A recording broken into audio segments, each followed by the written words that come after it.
Aktualitatea irakasleen begietatik. 2026-2027 ikasturtean, Irale orain antolatua dagoen moduan kendu egingo dute, Araban, Bizkaian eta Gipuzkoan. Hezkuntza Sailak Euskararen eta Hizkuntzen Irakaskuntzarako Institutua sortu du, eta horren barruan kokatuko du Euskara eta Euskal Kulturaren transmisioa bultzatzeko formazioa. Egoera, zeresana ematen ari da. Izenaz gaindi, zer nolako garrantzia du irakasleentzat halako formazioa jasotzeak, zer eta nola egin daitekeela iruditzen zaizu? Argi dago azken urte hauetan soziologikoki gure inguruak eraldaketa bat izan duela, eta oso posible da Irale programak ere eraldaketa baten beharra izatea. Eraldaketa hori izan daiteke eraikita dagoen horren gainean aldaketak egiten jutea eta txertatzen jutea, edo badirudi kasu honetan bezala produktu berri baten alde apostu egitea.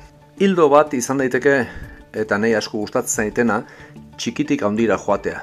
Eta justu da hori hemen ikusten ez dudana.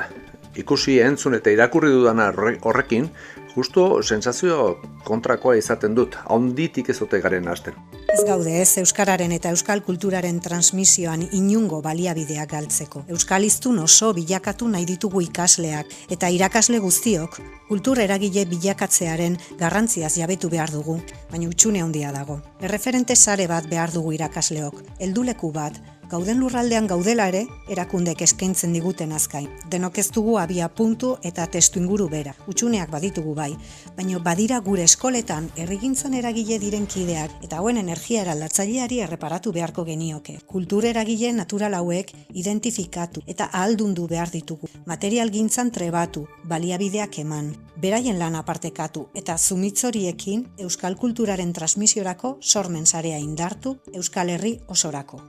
Lehenik eta behin Irale azken helburutzat ikasleen euskera maila eta erabilpena hobetzea duen formakuntza programa bat dela kontutan izan behar dugu. Nik bai uste dut Iralek planteamendu berri bat behar duela. Orain dela 40 urte motivazioa zegoen eta irakasleen maila zen arazo nagusia. Gaur egun esango nuke ikasleen maila eta ikasleen motivazioa direla arazo nagusia. Baina Irale hitz egiten badugu euskararen osasuna hitz egin behar dugu. Mailari dagokionez, batxilergoa bukatzean B2 titulua eta gradu bat euskaraz egitean C1 titulua ematen da. Irakurketa sakonagoetan sartu gabe, ez alzen lehengoa maila bermatzeko modu eraginkorrago bat. Eta bestalde, erabilpenari dagokionez, euskararen sustapenaren inguruan egiten diren planteamendu eta material arrakastatzuen gaineko hausnarketa sakon bat eta bilketa bat izan beharko litzateke abia puntua. Aukera ezberdin hauen gaineko eskaintzan oinarritutako formakuntza bat emateko gero. Ni dakidala, hau ez da existitzen. Eta zer eskainiko du sailak Iraleren ordez. Jaso dudan informazioa eta esperientzia pertsonalean oinarrituta seguru nago ez dagoela fundamentuzko hausnarketa eta planifikazio bat. Eta egingo dute? Ez dut uste.